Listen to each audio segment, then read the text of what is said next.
Tentunya juga kepada kita semua selaku umatnya. Hadirin yang saya hormati, konvensional. Ini ada media televisi nih. Media mainstream itu punya akun juga kan di media sosial. Saya termasuk yang sosial pada Januari 2023 yang menunjukkan jumlah pengguna aktif media sosial di Indonesia yang aktif. Bahkan data terbaru Januari ini berdua ponsel ataupun tablet. Rata-rata penggunaannya 6,6 menurun sebenarnya. Karena 2022 malah 6,14 jam per hari. China, Arab Saudi, ya, Brazil, India, Meksiko, Singapura, Korea Selatan, dan informasi juga telah mengubah pola interaksi sosial dan interaksi seperti penyerangan, manipulasi, ya, serangan balik, ya, melalui berbagai cara. Selain itu dapat dilakukan melalui penipuan, ini sudah banyak ya, penyangkalan, disinformasi, ya, secara halus maupun kasar terhadap informasi nyata yang disampaikan oleh pemerintah. 2024 ini tema perang siber menjadi sangat penting karena media sosial tadi telah menjadi informasi, mempengaruhi opini publik dan berkomunikasi. Perang siber ini dapat diatasi pemilih.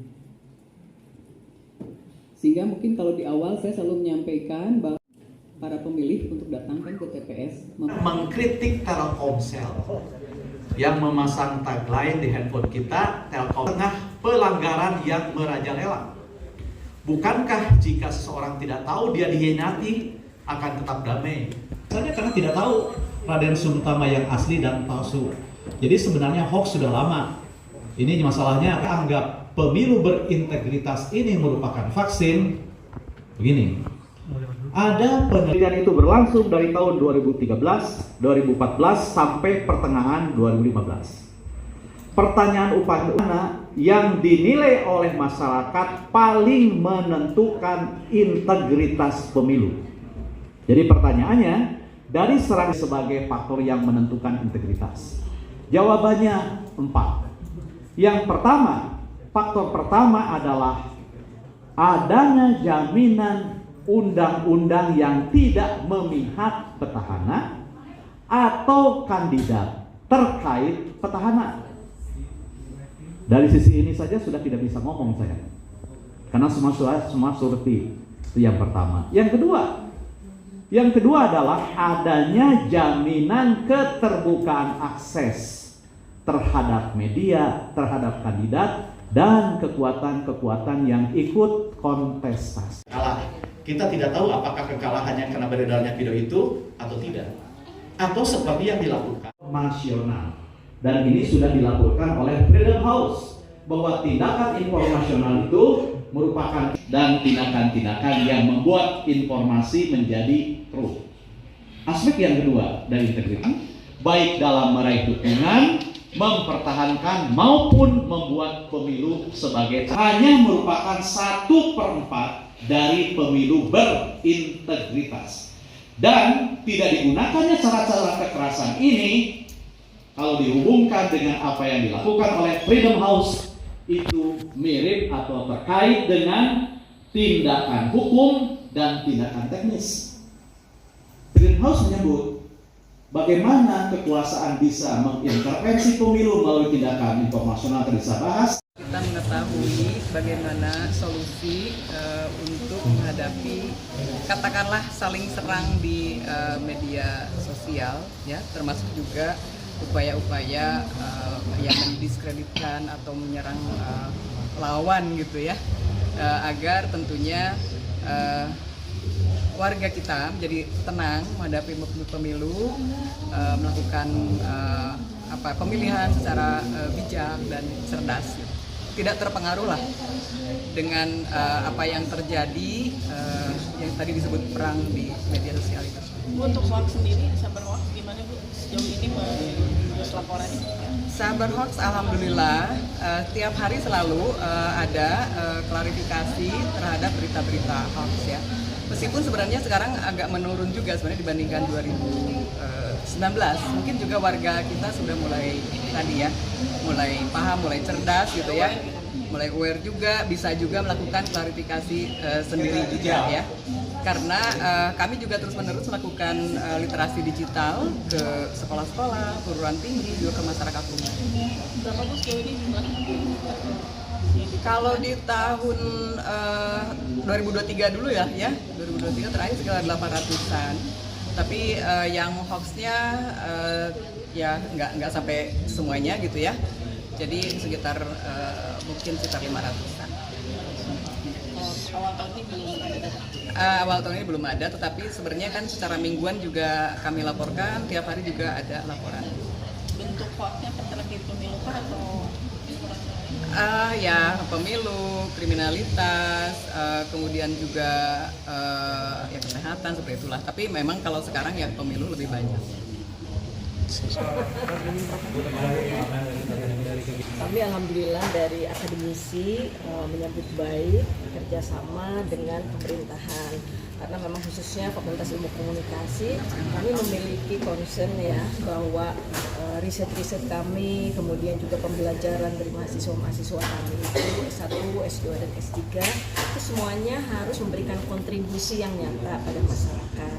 Dan ini mengangkat tema ini yang betul-betul membuat kita tuh sebetulnya seperti tidak ada apa-apa, tetapi kalau secara akademisi ini sudah masuk perang sebetulnya ya. Nah kemudian kita bagaimana menghadapi perang itu sudah barang tentu tadi selain kita menjadi lebih cerdas begitu ya dalam menghadapi berbagai informasi yang mungkin tadi membedakan antara disinformasi, misinformasi, malinformasi, tapi juga mungkin ini juga semacam mengedukasi kepada para relawan, kepada juga tim ses ya, tim sukses begitu, atau kepada partai. Semuanya tuh harus punya visi atau juga tekad bahwa sebetulnya itu apa yang mereka lakukan tuh ini mengedukasi masyarakat gitu. Nah, tapi jangan sampai dengan kiprah mereka itu tadi yang penting memenangkan gitu ya calonnya gitu, itu kemudian melanggar etika, kemudian juga menggunakan hal-hal yang itu sebetulnya sudah keluar dari koridor hukum sekaligus keluar dari koridor etika. Nah itu kan harus disadari.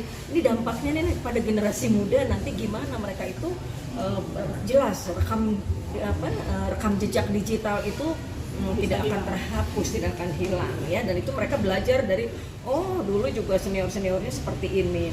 Jadi kalau gitu kita kan sebagai bangsa, kita mulai dari mana? Jadi tadi mulai dari ini waktunya kita memberikan edukasi, sosialisasi politik ya. Memang tadi sebagai warga negara yang cerdas. Siap, makasih banyak Prof. Siap. Prof, satu lagi Prof, terkait dengan Ya, sebetulnya kan ada yang sederhana saja, misalnya bahwa informasi tentang calon legislatif. Mereka itu kan harusnya semuanya punya kesadaran bahwa sekarang itu media sosial itu merupakan sebuah sarana atau power ya untuk tadi bagaimana mereka itu menunjukkan dirinya, kualitas dirinya. Dan jadi mereka itu tidak hanya dipajang di baliho-baliho yang kemudian membuat jadi rame gitu ya dan membuat jadi bala gitu. Tapi justru dia tuh harusnya saya sudah punya pengalaman ini, saya track recordnya seperti ini, saya punya kemampuan dan juga komitmen bahwa ketika saya terpilih saya akan bla bla bla bla. Nah itu justru yang dibutuhkan oleh masyarakat, tidak hanya tadi merekayasa baliho, kemudian juga tidak memanfaatkan medsos, kemudian KPU sendiri juga kan hanya menyebutkan nama dan sedikit saja begitu identitas tentang para caleg.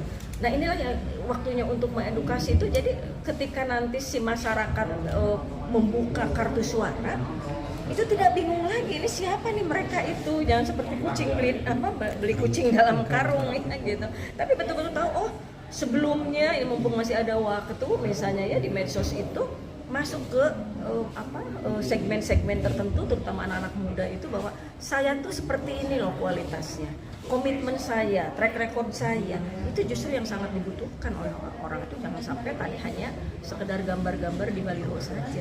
nanti komunikasinya harus mendidik ya, komunikasi politiknya. Betul, jadi informasi yang lengkap dan rasional. Orang tertentu yang mungkin juga segmen masyarakat yang dia masih terpesona dengan gambar yang cantik, tokoh atau itu mungkin ya gitu. Tetapi bagi orang yang mungkin juga pendidikannya, wawasannya sudah lebih tinggi lagi, ya mungkin malah melihat aduh ngabalaan wae lah gitu balik hotel gitu ya, nggak ada gunanya ya, tidak ada gunanya. Tapi tadi kalau untuk masyarakat tertentu begitu ya, yang mungkin juga dia tidak sempat juga mengikuti di medsos atau apa, itu mungkin dianggap salah satu referensi ya. Kalangan orang tua gitu ya. Ya, kalangan orang tua yang tadi mungkin tidak terkena medsos ya, juga mungkin juga kalangan-kalangan yang tadi dia sangat terbatas akses untuk informasi.